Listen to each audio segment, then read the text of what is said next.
விசுவாசமும் தெய்வீக சுகமும் என்ற வேத பாடத்தில் கற்று அதன் மூலமாக பரலோக வாழ்வை பூமியிலே வியாதி இல்லாத ஒரு வாழ்க்கை வாழ வேண்டும் என்று அவளோடு வந்திருக்கிற உங்கள் ஒவ்வொருவரையும் உங்கள் இருதயத்தின் விருப்பங்களையும் வாஞ்சைகளையும் நிறைவேற்றுவாராக என்று சொல்லி வாழ்த்தி வரவேற்கிறேன். கிறிஸ்தவ வாழ்க்கை விசுவாச வாழ்க்கை. கிறிஸ்தவ வாழ்க்கை அற்புத வாழ்க்கை, அது வெற்றி வாழ்க்கை, தோல்வி இல்லாத, வியாதி இல்லாத பரிபூரண ஜீவனின் வாழ்க்கை. பரிபூரண ஜீவனின் வாழ்க்கை என்று நாம் சொல்லும் பொழுது பரலோகத்தின் வாழ்க்கை என்று சொல்கிறோம். இந்த பரலோகத்தின் வாழ்க்கையிலே வியாதியே இல்லை. ஆனால் இந்த பரலோக வாழ்க்கை வாழ்வதற்கு தேவன் நியமித்த நியமனம் விசுவாசம். விசுவாசத்தினாலே நீதிமான் பிழைப்பான். வேறு விதத்தில் சொல்ல வேண்டுமானால் விசுவாசத்தினாலே நீதிமான் சுகமாக வாழ்வான், வியாதி இல்லாமல் வாழ்வான். எருசலேம் நகர வாசிகள் வியாதியாய் இருக்கிறேன் என்று சொல்லுவதில்லை என்பதாக அங்கே ஏசாயா தீர்க்கன் சொல்லுவதை நாம் பார்க்கிறோம் 33:24 காரணம் என்ன? அவர்கள் பாவங்கள் எல்லாம் மன்னிக்கப்பட்டிருக்கும் என்று சொல்லுகிறார். இந்த வியாதி உள்ள வாழ்க்கை வாழ்வதற்கு காரணமாயிருந்த காரணம் என்ன? ஆதாமின் விழுகையினால் பாவம் உலகத்தில் பிரவேசித்தது போல மரணமும் உலகத்தில் பிரவேசித்தது. ரோமர் 5:10-12 வாசித்து பாருங்கள், அங்கு சொல்லுவதை பார்க்கலாம். மரணம் என்று சொல்லும் பொழுது அங்கு வியாதியையும் சேர்த்து அது குறிக்கிறது. நான் திரும்ப திரும்ப சொல்லுகிறது, மரணம் என்பது பிசாசின் கிரியைகள் எல்லாமே, ஜீவன் என்பது இயேசு கிறிஸ்துவின் கிரியைகள் எல்லாமே ஜீவன். ஆகவே அல்லது வெளிச்சம் இருள் என்று சொல்லுவதை நாம் பார்க்கிறோம். ஆகவே இந்த உலகத்தில் வியாதி வந்தது பாவத்தின் மூலமாக. ஆனால் இயேசு கிறிஸ்து பாவத்திற்கு பரிகாரமாக சிலுவையிலே தம்மையே பாவமாக ஒப்பு கொடுத்தபடியால் அந்த பாவத்தை முற்றிலுமாய் நம்மை விட்டு நீக்கி போட்டார். பாவம் முற்றிலுமாய் நீக்க போட்டபடினாலே நாம் வியாதி இல்லாமல் வாழ முடியும். பாவத்தின் சம்பளம் வியாதி, அதாவது மரணம் என்பது ஸ்லோ இன்சிபியன்ட் டெத், மரணம். ஆகவே அந்த பாவம் அந்த வேரையே அவர் எடுத்து விட்டார். அவர் வேரையே எடுத்து விட்டபடியால் ஒரு வியாதி இல்லாத வாழ்க்கை வாழ்வது நம்மை சார்ந்ததாய், உங்களை சார்ந்ததாய் இருக்கிறது. ஏன் அதை சொல்லுகிறேன்? தேவன் நாம் வியாதி இல்லாத வாழ்க்கை வாழ்வதற்கு சிலுவைக்கு சென்றார். சிலுவையிலே வியாதியின் வேறாகிய பாவத்தை முற்றிலுமாய் அகற்றிவிட்டார். மேற்குக்கும் கிழக்குக்கும் எவ்வளவு தூரமோ அப்படின்னா என்னங்க? there is no distance, அப்படிதானே? there is south pole and north pole, அப்படிதானே? ஆனால் வெஸ்ட் அண்ட் ஈஸ்ட் போல் என்பது இல்லை. there is no distance at all. to that distance our sin has been thrown away, carried away. ஆகவே பாவம் என்பது இப்பொழுது நமக்கு ஒரு பிரச்சனை அல்ல. பாவத்தை முற்றிலுமாய் அகற்றி மரணத்தை பரிகரித்தார், வியாதியை பரிகரித்தார். பாவம் அகற்றப்பட்டபடியினாலே மரணமாகிய வியாதி பரிகரிக்கப்பட்டது, முற்றிலுமாக முழுங்கப்பட்டது, நீக்கப்பட்டது. ஆகவேதான் சங்கீதகாரன் தீர்க்க தரிசனமாக 103ஆம் சங்கீதத்தில் சொல்லுறான், பாவங்கள் எல்லாம் மன்னித்து வியாதிகளை எல்லாம் நீக்கி குணமாக்கினார் என்று சொல்லுகிறார். ஆண்டவராய் இயேசு கிறிஸ்து கூட அங்க 4 நண்பர்கள் ஒரு பாராலிட்டிக் மேனை தூக்கி கொண்டு கூரையை பிரித்து இறக்குவதை நாம் பார்க்கிறோம். மத்தேயு 9 மார்க் 2 நம்ம பார்க்கிறோம், லூக்கா 6 ஆனா அங்க என்ன சொல்றாரு பாருங்க, மகனே உன் பாவங்கள் மன்னிக்கப்பட்டது என்று முன்பு சொல்லுகிறார். காரணம் என்ன? பாவம் மன்னிக்கப்பட்டது என்ற உறுதி அவனுக்கு வரும் பொழுது சுகத்தை பெற்றுக் கொள்வதற்கான விசுவாசம் வருகிறதை பார்க்கிறோம். இது கிறிஸ்தவ வாழ்க்கையின் அடிப்படை சத்தியம். அவர்கள் பாவங்கள் எல்லாம் மன்னிக்கப்பட்டபடியால் வியாதியோடு இருக்கிறேன் என்று நகரவாசிகள் சொல்லுவதில்லை. பழைய உடன்படிக்கையிலேயே நாம் 105ஆம் சங்கீதத்தை பார்க்கும் பொழுது 37, 38 வசனங்களில் என்ன சொல்கிறாரு? அவர்கள் கோத்திரங்களில் வியாதிப்பட்டவன் ஒருவனும் இருந்ததில்லை. எதனாலங்க? பஸ்கா ஆட்டுக்குட்டியின் ரத்தத்தினாலே நமது பஸ்காவாகிய கிறிஸ்து நமக்காக சிலுவையிலே தம்முடைய ரத்தத்தை சிந்தி வியாதி இல்லாத பலவீனம் இல்லாத வாழ்க்கை வாழ்வதற்கான வழியை உண்டு பண்ணிவிட்டார். இப்பொழுது வியாதி இல்லாமல் வியாதியை மேற்கொண்டு சுகத்தில் வாழ்வது நம்மை சார்ந்ததாய் இருக்கிறது. நான் சொன்னபடி கிறிஸ்தவன் என்பவன் விசுவாசி என்றுதான் வேதம் சொல்லுகிறது. 11 முறை விசுவாசி, 3 முறைதான் கிறிஸ்தவன் என்று வேதத்தில் சொல்வதை பார்க்கிறோம். காரணம் என்ன? அவன் விசுவாசத்தில் வாழ வேண்டியவன். விசுவாசத்தில் வாழ வேண்டியவன். அவனுடைய பெயரே விசுவாசி. ஆனால் இன்று நாம் பார்ப்பொழுது மறுபடியும் பிறந்த விசுவாசி தரிசித்து வாழ்பவர்களாக வாழ்ந்து கொண்டிருக்கிறார்கள். நான் தரிசித்து என்று சொல்லும் பொழுது அவிசுவாசம் என்று சொல்லுகிறேன். ஆண்டவராய் இயேசு கிறிஸ்து யோவான் 20ஆம் அதிகாரத்துல தோமாவிடம் என்ன சொன்னாரு? தோமாவே 27ஆம் வசனத்துல, நீ என்னை கண்டபரு விசுவாசிக்கிறாய். அது விசுவாசம் அல்ல. என்ன சொல்றாரு? அவிசுவாசம் உள்ளவனாய் இராமல் விசுவாசம் உள்ளவனாய் இரு என்று சொல்லுகிறார். எதற்கு? அவன் கண்டு விசுவாசத்தை அவிசுவாசம் என்று சொல்லுகிறார். காணாமல் விசுவாசிப்பது விசுவாசம் என்று சொல்லுகிறார். இந்த கிறிஸ்தவ வட்டாரத்திலே மகா பெரிய பிரச்சனை எதுனா, இந்த காணாமல் விசுவாசிக்கிற விசுவாசத்தான் வேதத்தின் விசுவாசம் என்பதை தேவஜனம் அறியவில்லை. தேவஜனம் அறிந்ததெல்லாம் நான் விசுவாசிக்கிறேன் என்று சொல்லும் பொழுது உலக விசுவாசத்தையே பேசிக்கொண்டு இருக்கிறார்கள். நான் சுகமானேன், நான் வியாதிப்பட்டேன், நான் சுகமானேன், ஆகவே கர்த்தருக்கு ஸ்தோத்திரம் என்று சொல்கிறார்கள். எப்பொழுது? வியாதியின் அறிகுறிகள் எல்லாம் நீங்கின பிறகு. ஆனால் அங்கு ஆபிரகாமை நாம் பார்க்கும் பொழுது ரோமர் 4ஆம் அதிகாரம் 18ஆம் வசனம் வாசித்து கொண்டு வந்தீங்க. என்ன சொல்றாரு? அவன் தன் சரீரம் செத்து போனதை எண்ணாது இருந்தான். அப்படின்னு என்னங்க? ஐம்புலன் அறிவினால் வருகிற அறிவின் உணர்வை சாராமல் வாக்குத்தத்தம் பண்ணினவர் மேல் தன் கண்களை வைத்து அதை இவர் நிறைவேற்ற வல்லவர் என்று முழு நிச்சயமாய் நம்பினான். அப்படின்னா என்னங்க? கொஞ்சம் கூட சந்தேகமே இல்லாத அளவுக்கு அவன் விசுவாசித்தான் என்று வேதம் சொல்வதை பார்க்கிறோம். ஏன்?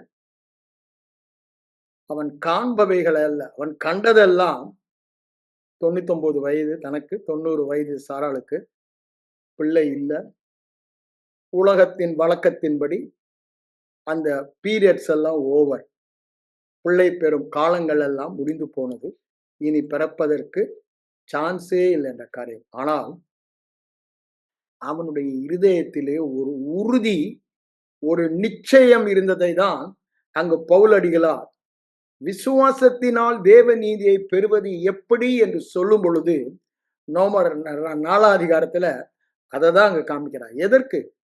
நான் பாவம் செய்யும் பொழுது எப்படி நீதிமான் என்று இருதயத்தில் விசுவாசிக்க முடியும் என்பதுதான் பெரும்பாலான அதற்கு தான் அங்க 4ஆம் அதிகாரத்துல சொல்றார். பாவியை நீதிமானாக்குள்ள வைக்கிற விசுவாசமே அவனுக்கு நீதியாக எண்ணப்படும். கொஞ்சம் யோசித்து பாருங்க. பாவியை பரிசுத்தமாய் வாழ்கிறவன் வாழ்வுடைய விசுவாசத்தை சொல்லவர். பாவியை அங்க 4ஆம் வசனம் அதை சொல்லிவிட்டு தான் அவர் இங்க என்ன சொல்றாரு? 4-5 வசனங்களை சொல்லிட்டு எப்படி 4:16 அது கிருபையா இருந்தால் விசுவாசத்தினால் பெறுவது நிச்சயம் என்று சொல்லிவிட்டு தான் 17 அப்படியே வரிசையா சொல்லி கொண்டு போவதை பார்க்கிறோம். அதை சொல்லிதான் முடியும் பொழுது ஆபிரகாமுக்கு எப்படியோ அவன் விசுவாசித்தான், அது அவனுக்கு நீதியாக எண்ணப்பட்டது. என்ன விசுவாசித்தான்? தரிசித்து விசுவாசிக்கவில்லை. தரிசித்து விசுவாசிப்பதற்கு அங்கு ஒன்றுமே இல்லை, எதுவுமே இல்லை. அந்த சூழ்நிலையிலே தேவ வார்த்தையை மாத்திரம் இருதயத்தில் வைத்தபடியினாலே எப்படி அவனுக்கு அந்த விசுவாசம் வந்தது? அவன் கேட்ட வார்த்தையினாலே உன் சந்ததி இவ்வளவாய் இருக்கும் என்று. அதை நான் எடுத்து உங்களுக்கு வாசிக்கிறேன், அப்பொழுது உங்களுக்கு தெளிவாக புரியும். ரோமர் 4ஆம் அதிகாரத்தை எடுத்துக்கொள்ளுங்க நீங்க எல்லாரும். 17ஆம் வசனத்திலிருந்து நான் உங்களுக்கு வரேன். அநேக ஜாதிகளுக்கு இது ஏன் சொல்றாருன்னா 16ல என்ன சொல்றாரு? நாம் நீதியை பெறுவது கிருபை, உங்களுடைய கிரியையே அல்ல. உங்களுடைய கிரியையினால் நீங்கள் நீதிமான் அல்ல, கிருபையினாலே நீங்கள் நீதிமான். அது 3ஆம் அதிகாரத்துல சொல்கிறார். கிருபையினாலே இலவசமாய் விசுவாசத்தினாலே இயேசு கிறிஸ்துவில் உள்ள மீட்பை கொண்டு நீதிமான் ஆக்கப்பட்டோம் என்று சொல்லுகிறார். அங்க கிரியை அதை தான் இங்க 16ஆம் வசனத்துல சொல்றாரு. இந்த 16ஆம் வசனம் சொல்வதற்கு முன்னால 13ஆம் வசனத்திலையும் சொல்லிடுறாரு, ஆபிரகாமை எப்படி சுதந்தரித்தான். இப்ப உங்களுக்கு எனக்கு நான் சொல்றது, எப்படி வியாதி இல்லாத வாழ்க்கையின் வாக்குத்தத்தத்தை சுதந்தரிப்பது? அவன் உலகத்தை சுதந்தரிப்பான் கிருபை. நமக்கும் அதே தான் கிருபை. கிருபை என்று சொல்லும் பொழுது இயேசு சிலுவையில் செய்து முடித்ததை கிருபை என்று சொல்லுகிறோம். அது இயேசு சிலுவையில் செய்து முடித்தபடியினால் பாவங்களை நீக்கி அவருடைய தழும்புகளால் நம்மை குணமாக்கினபடியால் அதை நாம் விசுவாசத்தினால் பெறுவது நிச்சயம் என்று சொல்லுகிறார். அதை சொல்லிவிட்டு தான் இங்க ஆரம்பிக்கிறார் 17 இருந்து. அநேக ஜாதிகளுக்கு உன்னை, அது அவனுடைய வாக்குத்தத்தம். இப்ப நாம் பார்த்து கொண்டு இருக்கிறது என்ன? நகரவாசிகள் வியாதியோடு இருப்பதில்லை. என் கோத்திரங்களில் ஒருவனும் வியாதியோடு இருப்பதில்லை, பலவீனப்பட்டு வியாதியோடு இருப்பதில்லை. அப்போ இதைதான் நான் பார்த்தேன். இது நமக்கு கொடுக்கப்பட்ட வாக்குத்தத்தம். உன் அப்பத்தையும் தண்ணீரையும் ஆசீர்வதித்து வியாதியை உன்னை விட்டு விலக்குவேன். அப்படிதானே? ஏப்திற்கு வரப்பண்ணின கொடிய ரோகங்கள் ஒன்றையும் உனக்கு வரப்பண்ணேன், சகல வியாதிகளையும் உன்னை விட்டு விலக்குவேன், மலடு இருப்பதில்லை. இது வாக்குத்தத்தம். அவனுக்கு என்ன வாக்குத்தத்தம்? இங்க என்ன சொல்றாரு பாருங்க, ஜாதிகளுக்கு தகப்பன். நமக்கு என்ன வாக்குத்தத்தம்? இப்பொழுது வியாதியோடு இருப்பதில்லை, வியாதியை விளக்குவார். வியாதியை ஒன்றையும் உன்மேல் வரப்பண்ணார். அது உன் சத்துருக்களாகிய ஏப்தியர் மேல் வரப்பண்ணுகிற வியாதி என்று சொல்லுகிறார். இதுதான் ஆண்டவர் நமக்கு வாக்குமுள்ளது என்று வேதத்தில் நமக்கு எழுதி, அவருடைய தழும்புகளால் குணமானீர்கள். இயேசுதாமே வியாதிகளை எல்லாம் தம்முடைய சரீரத்திலே சுமந்தார், அப்படிதானே? ஏற்றுக்கொண்டார். இவை ஒருபோதும் நம்மில் இல்லை. இது வேதம் சொல்லும் சத்தியம். உண்மையை விட மேலானது சத்தியம். அதான் சொல்றாரு, நீ வியாதியோடு வாழ்வதில்லை என்று. அப்படிதானே? வாதை உன் கூடாரத்தை அணுகாது. காரணம், உன்னதமான தேவனை உனக்கு தாபரமாக்கி கொண்டாய். ஐயா, நீ தங்கும் இடம், யூ ஆர் இன் கிரைஸ்ட், கிறிஸ்துவுக்குள் இருக்கிறாய். எப்படி இருளோ மரணமோ வியாதியோ அங்கு வர முடியும்? அவர் ஜீவ ஒளி, இருளானது அந்த ஒளியை மேற்கொள்ளவில்லை. யோவான் 1:4-5 அதை நம்ம வாசிக்கிறோம். அது முடியாத காரியம் என்று சொல்லுகிறார். அதையதான் இன்னைக்கு நம்மையும் பார்த்து சொல்லுகிறார், நீங்கள் வியாதியோடு இருப்பது தேவனுடைய பார்வையிலே முடியாத காரியம். ஏன்? அவர் நம்மை புது சிருஷ்டியாக சிருஷ்டிக்கும் பொழுது கிறிஸ்துவாக சிருஷ்டித்திருக்கிறார். அவருடைய சுகமே நம்முடைய சுகம். அவரை பற்றிய சத்தியம் நம்மை பற்றிய சத்தியம் என்று வேதம் சொல்லுகிறது. அதுதான் இங்க சொல்றாரு. இது நமக்கு அவர் என்ன பண்ணியிருக்கிறாரா? வேதத்தில் எழுதி கொடுத்திருக்கிறார். ஆனா ஆபிரகாம் என்ன பண்ணா? எழுதினவரை விசுவாசித்தான். அது அந்த வாக்கு கொடுத்தவரை அவன் காலத்துல எழுதி கொடுக்கப்படவில்லை, அப்படித்தானே? பின்பு மோசே தான் எல்லாவற்றையும் எழுதுகிறார். தான் விசுவாசித்தவருமாய், மரித்தோரை உயிர்ப்பிக்கிறவருமாய், இல்லாதவளை இருக்கிற போர் அழைக்கிற தேவன் என்ற ஒரு வெளிப்பாடை பெற்றிருந்தார். நமக்கு அந்த வெளிப்பாடு வேணுங்க. ஒன்றும் இல்லாமையிலிருந்து எல்லாவற்றையும் உண்டாக்கின தேவன், அதான் மரித்தோரை உயிரோடு எழுப்புகிற தேவன், அப்படிதானே? இல்லாதவைகளை இருக்கிற போல், இருளை பார்த்து வெளிச்சம் என்று சொன்ன தேவன். அவர் சொன்னபடியே ஆனது அந்த வெளிப்பு. இப்ப நம்மை பார்த்து என்ன சொல்லுகிறார்? நீ வியாதியோடு இருப்பதில்லை, வாதை உன் கூடாரத்தை அணுகுவதில்லை, உன் வியாதிகளை நான் ஏற்று சுமந்து கொண்டேன், நீ சுமக்க தேவையில்லை. நான் பட்ட தண்டனை காயங்களால் நீ சுகமானாய். ஏத்தியருக்கு வரப்பண்ணின வியாதியை உனக்கு வரப்பண்ணேன். கொடிய ரோகங்கள் ஒன்றும் உனக்கு வரப்பண்ண மாட்டேன். வியாதியை உன்னை விட்டு விலக்குவேன். அப்பத்தையும் தண்ணீரையும் ஆசீர்வதித்து வியாதியை உன்னை விட்டு விலக்குவேன் என்று சொல்லுகிறார். சகல வியாதிகளையும் உன்னை விட்டு விலக்குவேன் என்று சொல்லுகிறார்.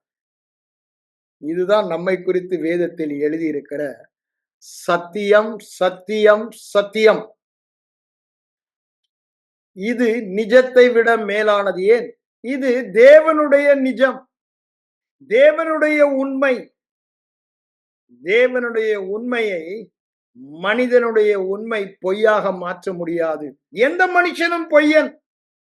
தேவன் ஒருவரே சத்தியபரர். தேவன் சொல்லுவது மாத்திரம் சத்தியம். எந்த மனுஷனின் ஐம்புலன் அறிவு சொல்லுவது பொய். சொல்லுறாருல ரோமர் 3:4. அதை தான் என்ன பாருங்க, இல்லாதவைகளை இருக்கிறோர் போர் அழைக்கிறவர். ஒருவேளை உங்களுக்கு சுகம் இல்லாமல் இருக்கலாம், வியாதியோடு இருக்கலாம், பலவீனத்தோடு இருக்கலாம், தரித்திரத்தோடு இருக்கலாம், குறைவோடு இருக்கலாம். ஆனா எனது ஆண்டவர் மனிதர் பார்ப்பது போல பார்ப்பவர் அல்ல. மனிதன் முகத்தை பார்ப்பான், கர்த்தரோ இருதயத்தை பார்க்கிறவர். இருதயம் என்று சொல்லும் பொழுது ஆவி மனிதனை பார்க்கிறவர். ஆவி மனிதன் எப்படி இருக்கிறான்? அவர் இருக்கிற வண்ணமாகவே இருக்கிறார். ஆகவே நம்முடைய பார்வையிலே ஐம்புலன் உணர்விலே இல்லாத சுகம் இருப்பது போல அவர் அழைக்கிறார். அந்த விசுவாசம் ஆபிரகாமுக்கு இருந்தது. அந்த விசுவாசம் எனக்கு இல்லாத சுகத்தை இருப்பது போல அழைத்து சுகத்தை வெளிப்படுத்துகிற தேவன். ஆனா நாம் அவரோடு இணைந்து அவர் சொல்லுவதை விசுவாசிக்க வேண்டும். ஆபிரகாம் அதுக்கு தான் அவன் பெயரையே மாற்றுகிறான். ஏன்? அவன் அதை தொடர்ந்து சொல்லும் பொழுது கேட்டு கேட்டு கேட்டு கேட்டு கேட்டு கேட்டு இந்த உறுதி அவனுக்கு வந்தது. அங்க என்ன சொல்றாரு பாருங்க, உன் சந்ததி இவ்வளவா இருக்கும் என்று சொல்லப்பட்டபடியே அநேக ஜாதிகளுக்கு தகப்பனாவது ஏதுவில்லாதிருந்தும். நல்ல யோசிச்சு பாருங்க, உன் கோத்திரங்களில் ஒருவனும் வியாதிப்படுவதில்லை. நீ மாத்திரம் இல்ல, உன் சந்ததியில நகரவாசிகள் வியாதியோடு இருப்பேன் என்று சொல்லுவதில்லை. அப்படிதானே? வியாதி எல்லாவற்றையும் என்னை விட்டு விலக்கினார், ஒரு வியாதியும் எனக்கு வரப்பண்ணார். வாதையின் கூடாரத்தை அணுகாது. அவருடைய உயர் மறைவில் இருக்கிறவன், கிறிஸ்துவுக்குள் இருக்கிறவன். அப்படிதானே? அவர் இந்த வியாதிகளை சிலுவையிலே ஏற்றுக்கொண்டு 2000 ஆண்டுகளுக்கு முன்பே சுமந்து தீர்த்து விட்டார். அவர் பட்ட தண்டனையின் காயங்களால் நான் சுகமானேன். இதுதான் சொல்லப்பட்டபடி. அப்படிதானே? எனக்கு சொல்லப்பட்டபடி அவனுக்கு அநேக எனக்கு என்ன வியாதி இல்லாத வாழ்க்கை வாழ்வேன் என்பதற்கு சரீர பிரகாரமாக ஐம்புலன் அறிவுக்கு ஏற்றபடி எதுவுமே இல்லை. என்னையும் உங்களையும் பார்க்கும் பொழுது அது நம்புகிறதற்கு ஏதுவே இல்லை. அததான் ஆபிரகாமுக்கும் இருந்தது. ஆனால் அவன் என்ன பண்ணான்? நம்பிக்கையோடு விசுவாசித்தான். நம்பிக்கையோடு விசுவாசித்தான். நாம் எதை நம்பிக்கையோடு விசுவாசிக்கிறோம்? நம்பிக்கை என்று சொல்லும் பொழுதெல்லாம் இங்கே எதிர்பார்ப்பை குறிக்கிறது. விசுவாசமானது நம்பப்படுகிறவைகளின் உறுதி. நாம் எதிர்பார்ப்பும் காரியங்களுக்கு உறுதி. அதைதான் இங்க சொல்றாரு, நம்பிக்கையோடு விசுவாசித்தான். நம்பிக்கையின் பூரண நிச்சயம் வரும் பொழுது விசுவாசம் அவனுக்கு எப்படி வந்தது? தொடர்ந்து அவன் கேட்டுக்கொண்டிருந்தது. I was teaching you last week the law of hearing faith. விசுவாசம் கேட்பதினால் மாத்திரம் வரும். விசுவாசம் என்பது பிரமாணம். இந்த பிரமாணத்தை யார் இயக்கினாலும் அதன்படி அது செயல்படும். யார் வேண்டுமானாலும் வியாதி இல்லாத சுகமுள்ள வாழ்க்கை வாழ முடியும். ஒரே காரியம், விசுவாச பிரமாணத்தில் வாழ வேண்டும். விசுவாச பிரமாணம் என்று சொல்லும் பொழுது இருதயத்தில் விசுவாசித்து வாயில் பேசுவது விசுவாசம் என்று வேதம் சொல்லுகிறது. மார்க் 11:23 அதை நாம் வாசிக்கிறோம். அப்போ விசுவாசம் அது எப்படி வருமோ அதுவும் ஒரு பிரமாணம் என்று சொல்லுகிறார். வியாதி இல்லாத வாழ்க்கை வாழ்வது விசுவாச பிரமாணத்தினால். இந்த விசுவாசம் வியாதி இல்லாத வாழ்க்கைக்கு எப்படி வருகிறதா, அதுவும் ஒரு பிரமாணம். The law of hearing faith, கேட்பதினால் வருகிற விசுவாசம் என்னும் பிரமாணம். அதைதான் ரோமர் 10:17 சொல்லுகிறார். விசுவாசம் தேவனுடைய வார்த்தையை கேட்பதினால் வருகிறது என்று அவர் அங்கு சொல்லுவதை பார்க்கிறோம். அங்க வாங்க, ரோமர் 10ஆம் அதிகாரத்துக்கு என்னோட வாங்க. அதுக்கப்புறம் திருப்பி நம்ம இங்க வருவோம் ஆபிரகாமுடைய விசுவாசத்திற்கு. அங்க என்ன சொல்லுகிறார் பாருங்க, 17ஆம் வசனத்துல, விசுவாசம் கேள்வினால் வரும், கேள்வி தேவனுடைய வசனத்தினால் வரும். ஆனா most of the translations of original கிரீக்ல இருந்து பாத்தீங்கன்னா கிறிஸ்டோஸ் என்று வரும். The word of Christos, கிறிஸ்துவின் வசனத்தினால், அபிஷேகப்பட்ட வார்த்தையினால். அல்லது இதுக்கு முந்தைய கான்டெக்ஸ்ட் பாத்தீங்கன்னா சுவிசேஷம். அங்க என்ன கான்டெக்ஸ்ட் சொல்றாரு 14ஆம் வசனத்துல பாருங்க, அவரை விசுவாசியாதவர்கள் எப்படி அவரை தொழுது கொள்வார்கள், அவரை குறித்து கேள்விப்படாதவர்கள் எப்படி விசுவாசிப்பார்கள். If they don't hear him, how they can believe? இதுதான் நான் ரொம்ப முக்கியமா சொல்லுவேன். விசுவாசம் கேட்கவில்லை என்றால் என்ன கேட்கணும்? தேவனுடைய வார்த்தையை இருதயத்தில் கேட்பதை சொல்கிறார். Hearing God's voice in your spirit, which we call it Rhema word, the revealed word. வெளிப்படுத்தின வார்த்தை ரேமா வார்த்தை என்று வேதம் சொல்லுகிறது. அதை இருதயத்தில் கேட்க வேண்டும். நான் அடிக்கடி என்னுடைய சாட்சியை பற்றி சொல்லும் பொழுது, அநேக நேரங்களில் தேவ வார்த்தை கேட்க முடியாதவனாக, சுகத்தை பெற முடியாத, ஏன் எத்தனையோ தடவை நான் விசுவாசத்துல பெரும் காரியங்களை பெற்று இருக்கிறேன். சில சின்ன காரியங்களிலே எனக்கு மிகப்பெரிய போராட்டம், என் விசுவாசத்தின் சோதனை. ஏன்? I was not able to hear God's voice. If I heard God's voice, the very minute the faith will come in my spirit. அதுதான் அதோடைய சீக்ரெட். இப்ப நான் போன வாரம் உங்களுக்கு சொன்னேன், என்னுடைய முதல் மகன் வியாதிப்பட்டு இருக்கும் பொழுது God spoke to me clearly. I was not taking any steps. It's a grace. I was moved with so much of fear and worry. அப்படியே கலக்கத்தோடு கண்ணீரோடு வரும் பொழுது ஆவியானவரின் உள்ளத்திலிருந்து பேசுகிறார். கிளையாத்தில் பிசின் தைலம் இல்லையோ, ரணவைத்தியனும் இல்லையோ, பின் ஏன் என் குமாரத்தை சுகமாகவில்லை? ஆண்டவர்கிட்ட நான் கேட்கிறேன், ஆண்டவரே, நான் அந்த கேள்விதான் கேட்கிறேன், ஆண்டவரே, ஏன் என் மகன் சுகமாக? நீங்க எங்களோடு தானே இருக்கீங்க. அப்புறம்தான் ஆண்டவர் என் கண்களை திறந்தார். போன வாரம் உங்களுக்கு அதை தெளிவா நான் சொன்னேன். பிசின் தைலம் இருந்தபடியினால், ரண வைத்தியம் இருந்தபடியினால் நீ சுகம் பெறுவது நிச்சயம் அல்ல. அதை நீ எடுத்து உபயோகப்படுத்திக் கொள்ள வேண்டும். அதுதான் எபிரேயர் 4:2 என்ன சொல்றாரு, அவர்கள் விசுவாசம் இல்லாமல் கேட்டபடினாலே அவர்களுக்கு it was not profitable to them, உபயோகப்படவில்லை. அப்போ விசுவாசிக்கும் பொழுதுதான் இந்த ரண வைத்தியனும் பிசின் தைலமும் நமக்கு உதவும். அப்போ நாதான் ரண வைத்தியன் பிசின் தைலம் சொல்லிட்டாரு. ஆனா அந்த விசுவாசம் என்ன? Specific. Rhema word is a specific word for a specific situation, not a generalized word. இப்ப எனக்கு வந்தது generalized word, but I need a specific word. Rhema word is a specific word for a specific situation which you hear in your spirit. When you hear it, there will not be any oscillation or wavering in your faith. இந்த wavering in faith எல்லாம் எப்போ வருகிறது? இந்த தேவ வார்த்தையை கேட்காதபடியினால்.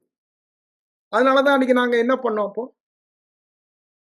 இரவும் பகலும் சுகத்திற்கான வார்த்தைகளை எங்கள் இருதயத்திலே கேட்பதால் தேவன் எங்களோடு பேசுவதை கேட்பதற்கு தியானமாயிருந்தோம். அங்க 1 தெசலோனிக்கேயர் 2:13 என்ன சொல்றாரு?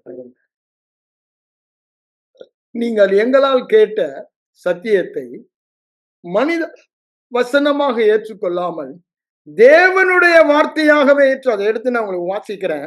ஏற்றுக்கொண்டபடியால் அது உங்களுக்குள்ளே பலமாய் கிரியை செய்கிறது என்று சொல்லுகிறார். அப்போ பாருங்க, direct hearing as if from God speaking to them, not Paul speaking to them. அப்படிதானே? 2:13 எடுங்க. அங்க என்ன சொல்றாரு பாருங்க.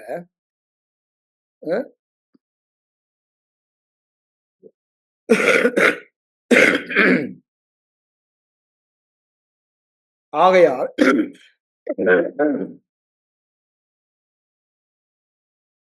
நீங்கள் தேவ வசனத்தை எங்களால் கேள்விப்பட்டு, you heard God's word from us. ஆனா அது எப்படி? அதை ஏற்றுக்கொண்ட போது பவுல் அவங்களிடம் பேசுகிற விதமாக ஏற்றுக்கொள்ளாமல் தேவனே தங்களுடைய பேசுகிற வசனமாக ஏற்றுக்கொண்டதினாலே இடைவிடாமல் தேவனுக்கு நன்றி சொல்லுகிறோம். ஆம், அது மெய்யாய் தேவ வசனம்தான். அது தேவன் உங்களோடு பேசுகிறார் என்று நீங்கள் விசுவாசிக்கும் பொழுது அது பலன் செய்கிறது. அதனுடைய வல்லமை அவிழ்க்கப்படுகிறது. அதுதான் முக்கியம். சில வார்த்தைகளை கேட்டுக்கொண்டிருக்கும் போதே, பிரசங்கத்தை கேட்டுக்கொண்டிருக்கும் போதே, வேதத்தை வாயை திறந்து சொல்லிக் கொண்டே இருக்கும் பொழுதே என்ன பண்ணலாம்? நமக்கு ஒரு உறுதி வரும். தேவன் என்னோடு பேசுகிறார். This particular word God is speaking to me. அததான் அங்க நாங்க என்ன பண்ணோம்? அந்த ரோமர் திரும்பவும் சொல்றேன். நீதிமொழிகள் 4:20-22, என் மகனே, எதைதான் கவனிச்சோம்? வியாதியை அல்ல, அதை பற்றி தேவன் என்ன சொல்லுகிறார்? தழும்புகளால் குணமானீர்கள் என்று சொல்லுகிறார். வியாதியை நான் சுமந்தேன் என்று சொல்லுகிறார். வியாதியை உனக்கு வர பண்ணேன், வியாதியை உன்னை விட்டு விலக்குவேன் என்று சொல்லுகிறார். அது உன்னை அணுகாது என்று சொல்லுகிறார். வியாதியோடு இருப்பதில்லை என்று சொல்லுகிறார். இதை நாங்கள் கவனிக்க ஆரம்பித்தோம். ஏன்? ஆண்டவர் எப்பொழுதுமே எந்த ஒரு காரியத்தை செய்தாலும் அவர் வார்த்தை பேசிதான் செய்கிறார். ஒரு காரியத்தை பேசாமல் அவர் செய்வவர் அல்ல. முதலாவது அவர் பேசுவார். அவர் பேசினது மனிதன் எடுத்து இருதயத்தில் கேட்கும் பொழுது அதை நிறைவேற்றுகிறார். இது தேவனுடைய வழி. வேதம் முழுவதுமாக நாம் பார்க்கலாம்.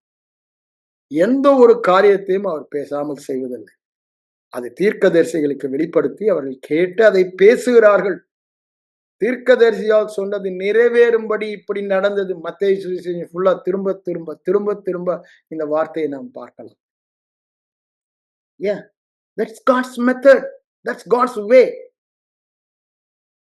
அவர் வாயில் என்ன பண்ணார்? 107 சங்கீதம் 20 வசனம் சொல்றார். வார்த்தையை அனுப்பி குணமாக்கி அழிவில் இருந்து தப்புவிக்கிறார். That's God's way. வார்த்தையை அனுப்புவது தேவனுடைய வழி. வார்த்தையின் மூலமாக குணமாக்குவது தேவனுடைய வழி. அழிவிலிருந்து தப்புவது, தேவ வார்த்தையை அனுப்பி தப்புவிப்பது தேவனுடைய வழி. தேவன் இந்த வழியை மாற்ற மாட்டார். அததான் அவங்க சொல்லுகிறார். அதனாலதான் நாங்க என்ன பண்ணோம்? மகனே, வார்த்தையில அந்த வார்த்தைகளையே கவனித்துக் கொண்டிருந்தோம். அதுக்கப்புறம் என்ன சொல்றாரு? உன் செவியை சாய் என்று சொல்லுகிறார். அதாங்க ரொம்ப முக்கியம். அததான் நான் சொல்லிட்டு இருக்கேன் இப்போ. Law of faith. இந்த லா ஆஃப் ஃபெய்த்ல ஹியரிங் ஃபெய்த் வந்து செவி கொடுத்து கேட்கும் பொழுதுதான். பழைய ஏற்பாடு முழுவதுமே நீங்க உபாகம் புத்தகத்தில மைய கருத்து என்னன்னு கேட்டீங்கன்னா செவி கொடுத்தல் தான் வரும். செவி கொடுத்தலே உத்தமம், பலியே அல்ல. அப்படிதானே சொல்றாரு. அங்க 1 சாமுவேல் 15:22 அது சொல்வதை நாம் பார்க்கிறோம். செவி கொடுத்தல் ஆண்டவருக்கு, செவி கொடுத்தலே அவருக்கு பிரியம். ஏன்? when you hear God's voice, your faith comes. Then automatically live in it. நீ முயற்சியே செய்ய வேண்டாம். விசுவாசம் வந்த பிறகு அந்த வேத வார்த்தை சொல்லும்படி வாழ்வதற்கு உன் முயற்சியே தேவையில்லை. வியாதியை மாத்திரம் நான் சொல்லல, பரிசுத்த வாழ்க்கைக்கும் நான் சொல்லுகிறேன். நீதியுள்ள வாழ்க்கைக்கும் சொல்லுகிறேன். கனியுள்ள வாழ்க்கைக்கும் சொல்லுகிறேன். உன் முயற்சி தேவையே இல்லை. அந்த விசுவாசம் வந்தா போதும். அப்ப அந்த விசுவாசம் எப்படி வருகிறது என்பதை தான் இங்க சொல்றாரு. என் மகனே, என் வார்த்தைகளை கேள். உன் சூழ்நிலையை அங்க அவனுடைய சூழ்நிலை என்னங்க? சான்ஸே இல்லை குழந்தை பெறுவதற்கு. அதை பார்க்க நம்முடைய சூழ்நிலை என்னங்க?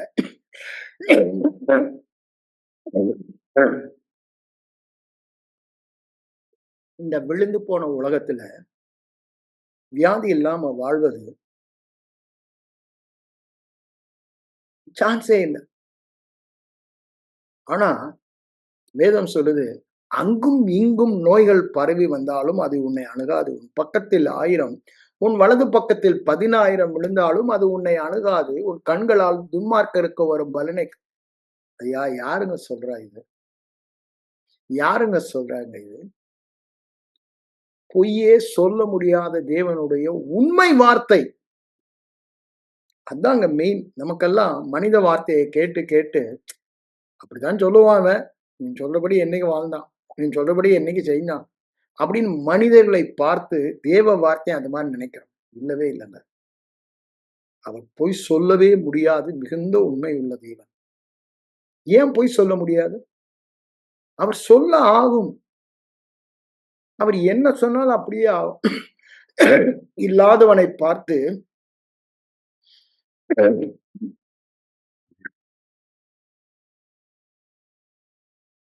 நீ வியாதியோடு இருப்பதில்லைன்னு சொல்லிட்டாருன்னா வியாதியோடு இருக்க முடியாது. இது வேதம் தெளிவாய் சொல்லும் சத்தியம்.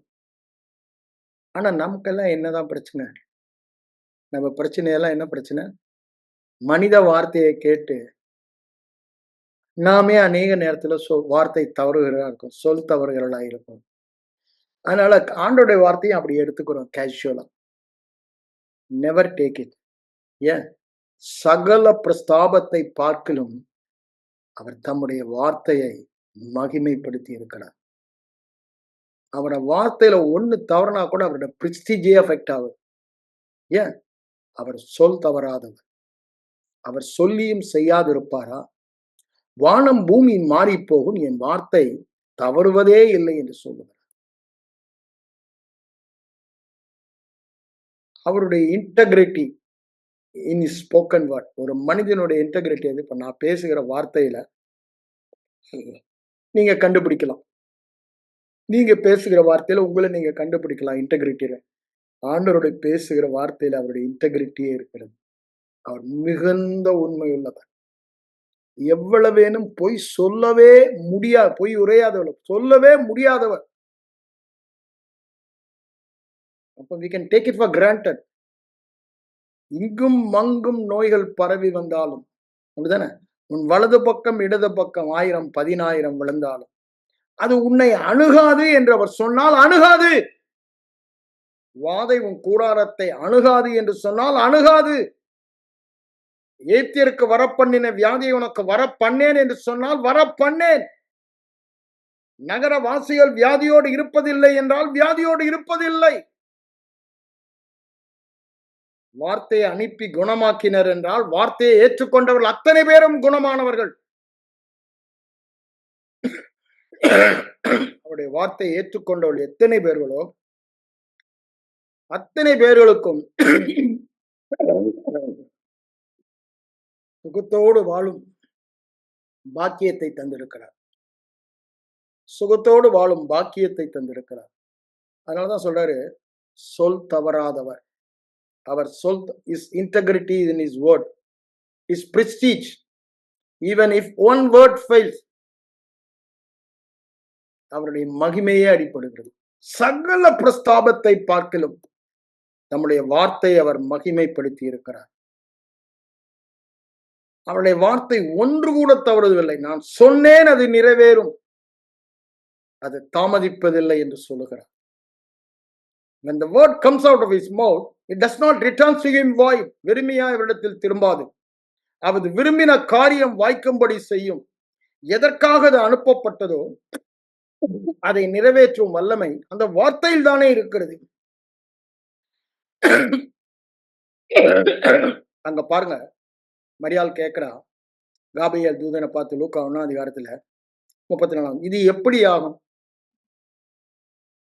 Absolutely impossible. நான் ஒரு கன்னிப்பெண், புருஷனை அறியாதவன், எப்படி என் வயிற்றில் ஒரு குழந்தை உருவாகும்? இதை எப்படி நான் விசுவாசிக்க முடியும் அப்படின்னு கேள்வி கேட்கிறான்.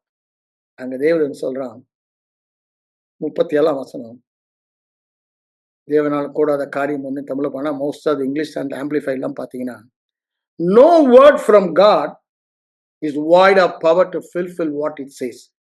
தேவனிடத்தில் இருந்த வார்த்தை ஒரு வார்த்தையில கூட அதை நிறைவேற்றாமல் திரும்புகிற காரியமே இல்லை. எல்லாம் நிறைவேற்றுகிற வல்லமையுடையதான் தேவனுடைய வார்த்தை வருகிறது. அந்த வார்த்தையிலே விசுவாசத்தை மாத்திரம் நம்ம உருவாக்கும் வல்லமை மாத்திரம் அல்ல, அந்த வார்த்தை என்ன சொல்லுகிறதோ அதை நிறைவேற்றுகிற வல்லமையும் அந்த வார்த்தையிலே இருக்கிறது. அப்படி நிறைவேறாத வல்லமை இல்லாத வார்த்தை என்று ஒன்றுமே இல்லை என்று அங்கு தேவதூதன் சொல்லுகிறான். உடனேதான் அதை புரிந்து கொண்டவர்கள் மரியாள் அம்மா என்ன சொல்றாங்க, உம்முடைய வார்த்தையின்படி எனக்காக கருது.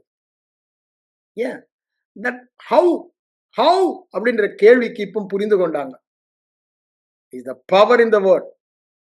The power in the word can produce a child in my womb. அதை புரிந்து கொண்டாங்க. நம்ம அப்படித்தானே நாமும் பிறந்தோம். தேவனுடைய வார்த்தையின் வல்லமையினால தானே பிறந்தோம். 1 பேதுரு 1:23 அப்படித்தானே சொல்றாரு.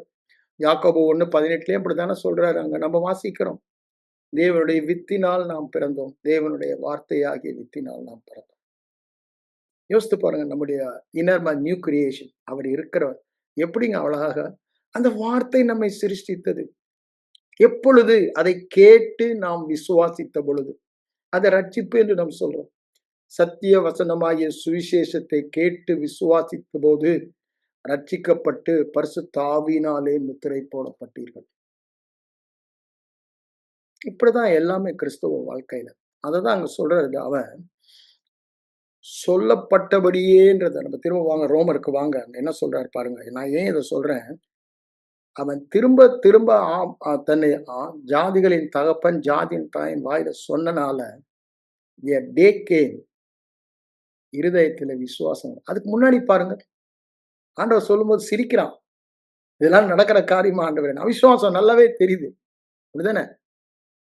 ஆனா ஆண்டவர் 75 வயசுலயே அவனை நீதிமானா பார்த்துட்டாரு அவன் விசுவாசத்தை. ஆனா இன்னும் அவன் அவிசுவாசத்துல தடுமாறுறான். 17ஆம் அதிகாரம் வரும்போதுதான் அவன் பெயரை மாற்றுகிறாரு. 5ஆம் வசனத்திலும் 15ஆம் வசனத்துல சாராளுடைய பேரையும் மாற்றுவதை நாம் பார்க்கிறோம். அதுக்கப்புறம் பாருங்க, 18th சாப்டர்ல திருப்பி ஒரு தடவை அப்படியே பிறந்தாச்சு குழந்தை. அவ்வளவுதான். ஒரே வருஷம் இந்த இருதயத்தில் அந்த சத்தம் கேட்டாச்சு. அதைத்தான் இங்க சத்தம் கேட்ட பிறகு அதுக்கு முன்னால சிரிச்சான், இதெல்லாம் நடக்கிற காரியமானு. இப்போ அவனுடைய விசுவாசம் எப்படி இருந்தது என்று பவுல் அடிகளார் வெளிப்பாடாக சொல்லுவதை இந்த ரோமர் 4ஆம் அதிகாரத்துக்கு வாங்க, அங்க சொல்லுவதை நாம் பார்க்கலாம். விசுவாசம் கேட்பதினால் மாத்திரம் வரும். It's a law of hearing faith. இங்க என்ன சொல்றார் பாருங்க, அவன் விசுவாசத்தில் நம்புறதுக்கு ஏதுவில்லாது இருந்தும் நம்பிக்கையோட விசுவாசம் எப்படி வந்துச்சு? அது இதயத்தில் அந்த உறுதி. கேட்பதினால், தான் ஜாதிகளின் தகப்பன் என்பதை தேவன் தன்னோடு பேசுவதை கேட்பதினால் வந்தது. அவன் விசுவாசத்தில் பலவீனமாய் இருக்கவில்லை. 100 வயது உள்ளவனாய் இருக்கும்போது, யோசித்து பாருங்க, சரீரம் செத்து போனதை, கற்பம் செத்து போனதை எண்ணாதிருந்தான். நம்ம என்ன எண்றோம்? ஒரு இருமல் வந்துருச்சுன்னா ஏதோ ஒரு இருமல் அப்படின்னு சொல்லி அதை எண்றோம். ஆனா அவன் என்ன பண்றான்? 100 வயதுங்க, எண்ணாதிருந்தான். எதை எண்ணினா? தேவனுடைய வார்த்தையை எண்ணினான். அதான் அங்க சொல்றாரு, வாக்குத்தத்தத்தை குறித்து அவன் அவிசுவாசமாய் சந்தேகப்படாமல் நிறைவேற்ற வல்லவராய் இருக்கிறார் என்று முழு நிச்சயமாய் நம்பி, விசுவாசத்தில் நம்பிக்கையின் பூரண நிச்சயம் விசுவாசம். தேவனை மகிமை எப்ப மகிமைப்படுத்த முடியுங்க? நான் சொல்லியிருக்கேன்ல, என் பல்ஸ் வியாதியில அந்த உறுதி வந்துருச்சு. ஆனா சிம்டம்ஸ் எல்லாம் இருக்கு. ஆனா நான் என்ன பண்றேன்? ஆண்டவரை மகிமைப்படுத்தி நன்றி சொல்லுகிறேன். அதுக்கப்புறம் 10 நாளைக்கு அப்புறம் தான் அது முழு ஹீலிங் என் வாழ்க்கையில மேனிஃபெஸ்ட் ஆச்சு. ஆனா அந்த உறுதி வரும்பொழுது அதான் அவனுக்கு அந்த உறுதி வந்தது. Absolutely no chance. தேவ வார்த்தை இருதயத்தில் கேட்டபடினாலே உறுதி வந்தது. எனக்கு பைல்ஸ்ல அப்படிதான். அதான் சொன்னேன்ல, காலில் முட்டி வலி. ஆண்டவர் என்னோட பேசுகிறார் ராத்திரில. T.L. Osborn புக்கை படிச்சுட்டு இருக்கேன். முழு பரலோகமும் நீ சுகத்தை எடுத்து அனுபவிக்க மாட்டியான்னு காத்து கொண்டு இருக்கு. நீ என்னடான்னா நான் காத்து கொண்டு இருக்கேன்னு சொல்றியேன்னு ஆண்டவர் சொன்னாரு. அந்த ஒரு வார்த்தை இருதயத்துல விசுவாசத்தை கொடுத்தது. உடனே நான் டான்ஸ் பண்ணி ஆண்டவரை துதிக்க ஆரம்பிச்சேன். முட்டி வலி. காரணம் என்ன? அந்த உறுதி. அது மாதிரி நிறைய இன்சிடென்ட் நான் சொல்லலாம். இப்ப என் மகனுக்கு சொல்லும் பொழுது உங்களுக்கு நான் சொன்னேன். என் மனைவி கேன்சர் வியாதி வரும்பொழுது மலாக்கி 4:2 இருந்து பேசின வார்த்தை. அந்த வார்த்தை விசுவாசம் கேட்கிற வார்த்தை. அதாவது God spirit speaking to our spirit. அதை ரெவலேஷன் நாலேஜ்னு சொல்லலாம், ரேமா நாலேஜ்னு சொல்லலாம், ஹியரிங் காட்ஸ் வாய்ஸ். அதனாலதான் வேதம் முழுவதுமாக தேவ வார்த்தையை கேட்பதற்கு முக்கியம். அதனாலதான் அங்க மறுரூப மலையில என்ன சொல்றாரு? பேதுரு ஒரு கூடாரம் போட்டுடலான்ட்டான். அங்க தேவ சத்தம் என்ன வந்தது? இவரை கேளுங்கள். Hear him. Nothing else is needed in Christian life. அவரை கேட்பது ஒன்பதுதான் நம்முடைய வேலை. ஏன்? அதுலதானே விசுவாசம் வருது. விசுவாசம் தானே கிறிஸ்தவ வாழ்க்கையே. அததான் அவங்க சொல்றான், முழு நிச்சயமாய் நம்பி தேவனை மகிமைப்படுத்தி விசுவாசத்தில் வல்லவனானார்.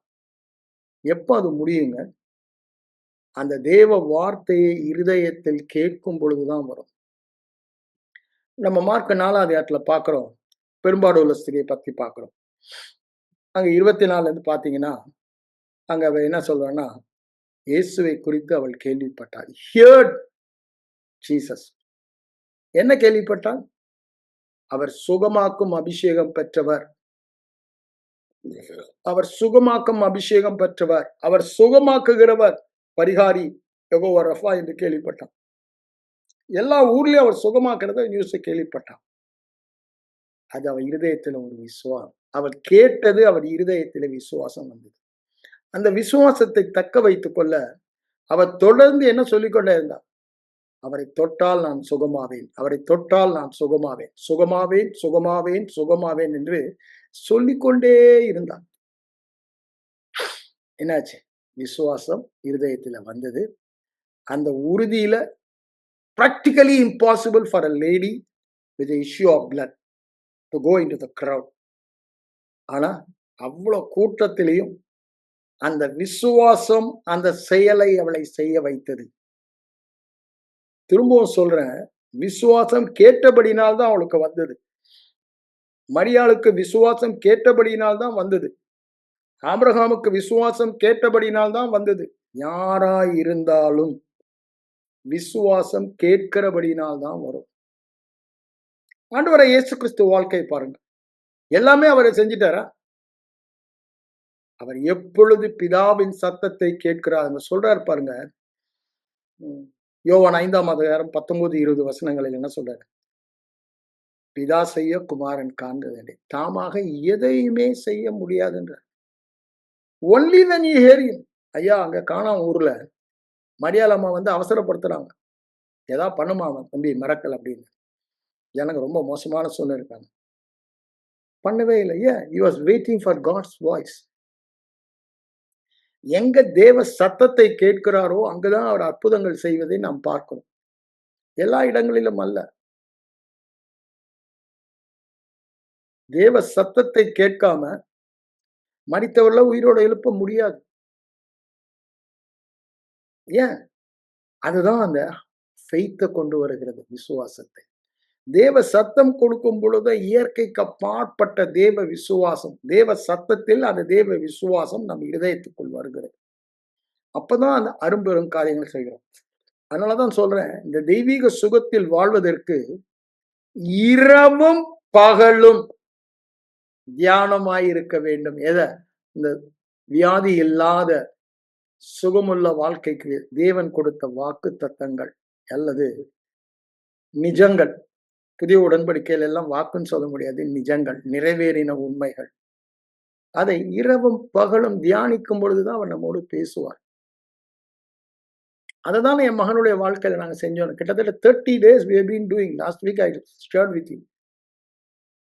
அப்போ இருதயத்தில் அந்த உறுதி நிச்சயம் வரும் பொழுது, ஆரம்பத்துல வியாதியை பற்றி நாங்க பேச மாட்டோம்னு நாங்க ஒரு தீர்மானம் எடுத்து நாங்க முயற்சித்தோம். ஆனா நாள் வந்தது, அந்த வார்த்தை இருதயத்துக்குள்ள சென்ற பொழுது இருதயத்தின் நிறைவினால் வாய் பேசினது. அததான் பவுலடிகளார் சொல்லுகிறார். நாங்கள் கேட்ட வார்த்தையினாலே இருதயத்தில் விசுவாசம் வந்தபடியால் விசுவாசித்தோம், ஆகையால் பேசினோம் என்று எழுதியிருக்கிறபடி நாங்களும் விசுவாசத்தின் ஆவி உடையவர்களாய் பேசுகிறோம் என்று சொல்லுகிறார். 2 கொரிந்தியர் 4:13 நம்ம பார்க்கணும். அப்ப பாருங்க, அந்த பேசின உடனே, விசுவாசத்துல பேசின உடனே, எப்போ விசுவாசம் வருகிறதற்கு முன்பாக பேசுவது இருதயத்தில் விசுவாசத்தை கொண்டு வருவதற்கு. அப்ப பேசினா ஒண்ணுமே நடக்கிறது இல்லை. நானும் பேசி பார்த்திருக்கேன். என்னுடைய எக்ஸ்பீரியன்ஸ் தான் சொல்றேன். எவ்வளையோ தடவை பேசி பார்த்திருக்கேன். ஏன் ஆண்டவரே நடக்கல? ஏன் ஆண்டவரே நடக்கல? எப்பொழுது ஏன் அங்க விசுவாசம் வரல. அதனாலதான் எப்பொழுது ஏன்ற கேள்வி எல்லாம் எனக்கே வருது.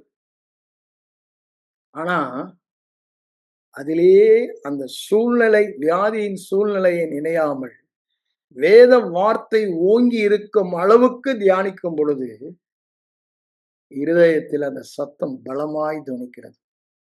இருதயத்தில் அந்த சத்தம் பலமாய் துணிக்கிறது. அந்த பலமாய் இருதயத்துல துணிக்கிற சத்தத்தை தான் ரேமா வேர்ட் என்று சொல்லுகிறோம், விசுவாசம் என்று சொல்லுகிறோம், சத்தியம் என்று சொல்லுகிறோம். வெளிப்பாடுத்தின சத்தியம் என்று சொல்லுகிறோம். அது வந்த பிறகு பாருங்களேன், அதுதான் விசுவாசம் என்று சொல்லுகிறோம். அந்த விசுவாசம் வந்த பிறகு நீங்க என்ன நீங்க சொன்னபடியே ஆகும். நீங்க சொன்னபடியே ஆகும். நீங்க பேசினபடியே ஆகும். அந்த விசுவாசம் வராம பேசுறதெல்லாம் நம்ம என்னதான் சொல்றோம்? presumption. நான் ஏற்கனவே சொல்லியிருக்கேன். presumption. No word in the heart. How the word comes in the heart?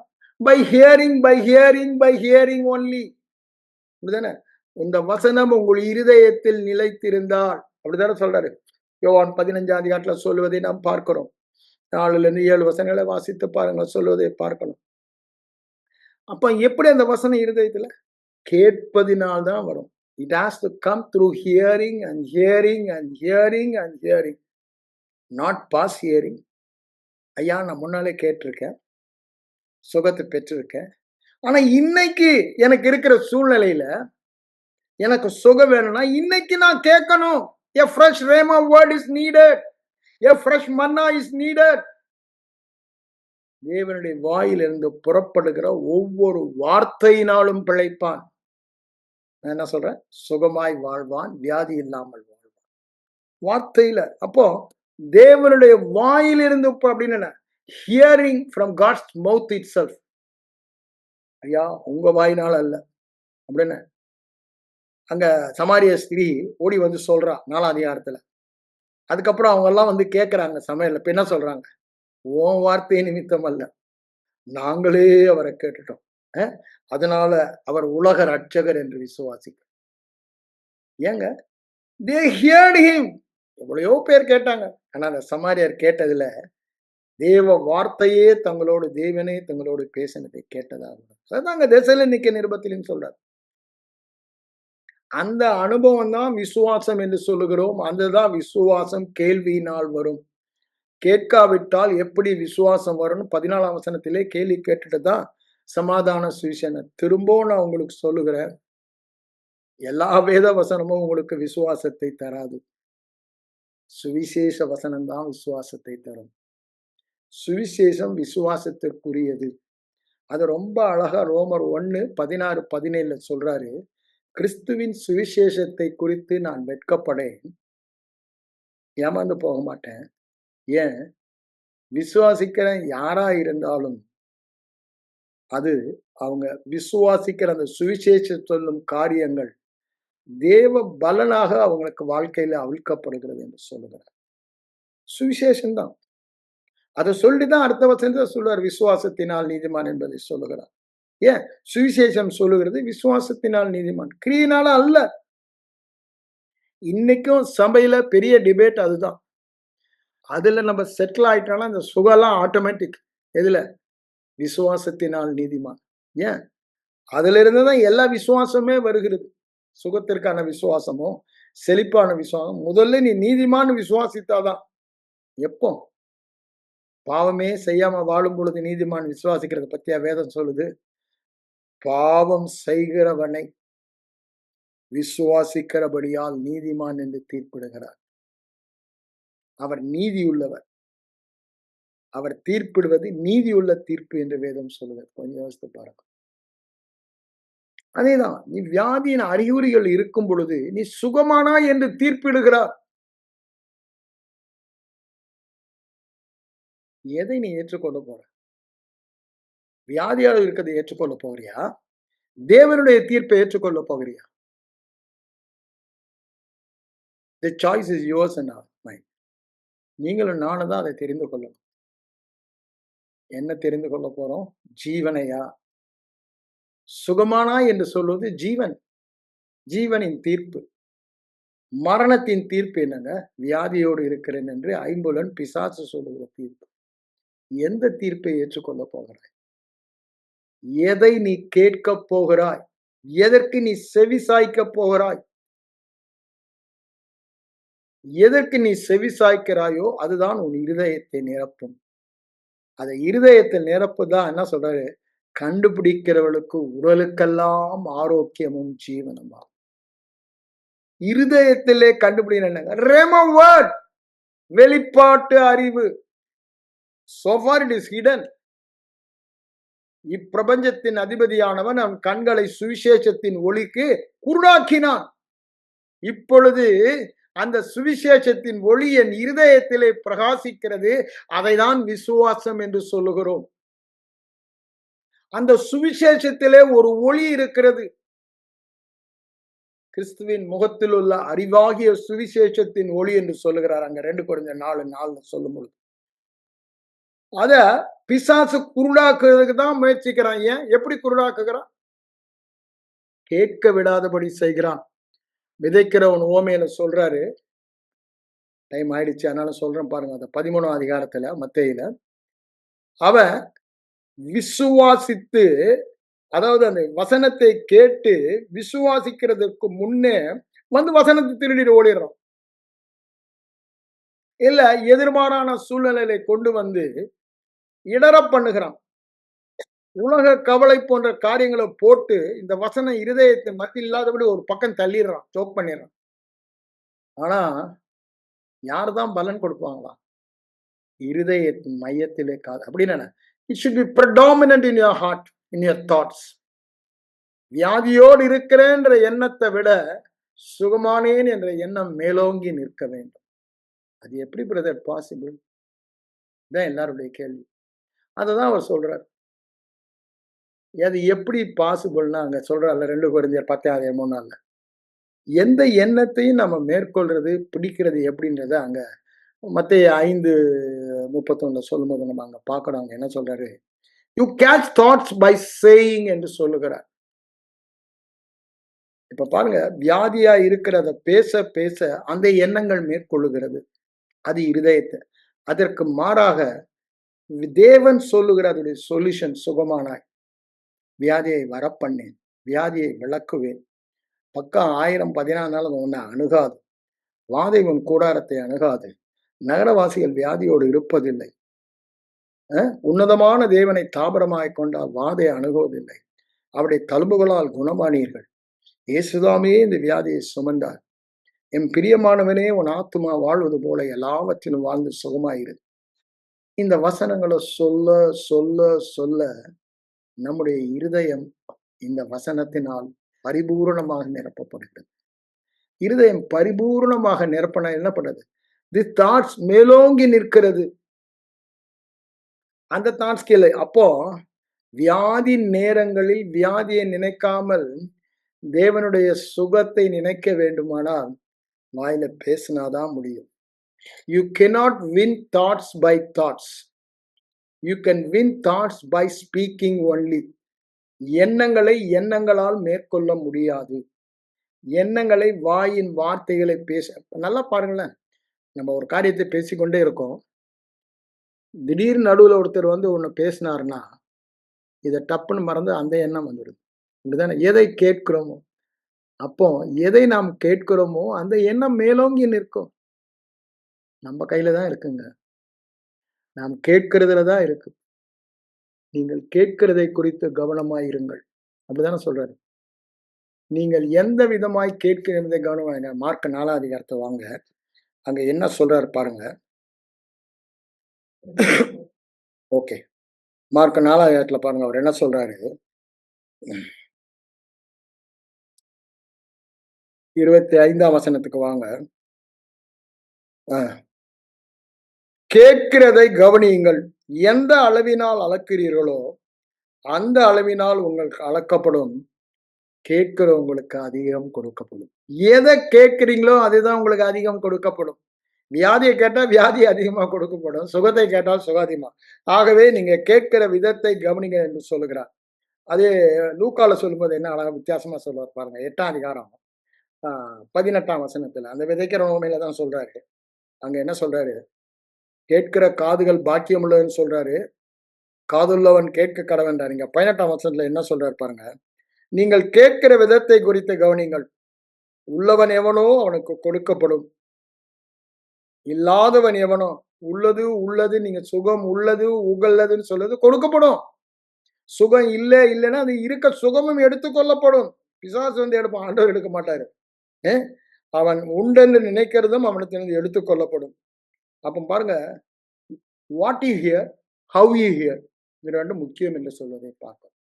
எதை கேட்கிறோம்? சுவிசேஷத்தையா? அதான் விசுவாசத்தை உண்டாக்கும். எப்படி கேட்குறீங்க? ஏனோ தானான்னு கேட்குறீங்களா? பழைய ஏற்பாட்டில் அந்த கேட்கிறத சொல்லும் பொழுது ஹாக்கனிங் என்ற ஒரு திரும்ப திரும்ப வரும்.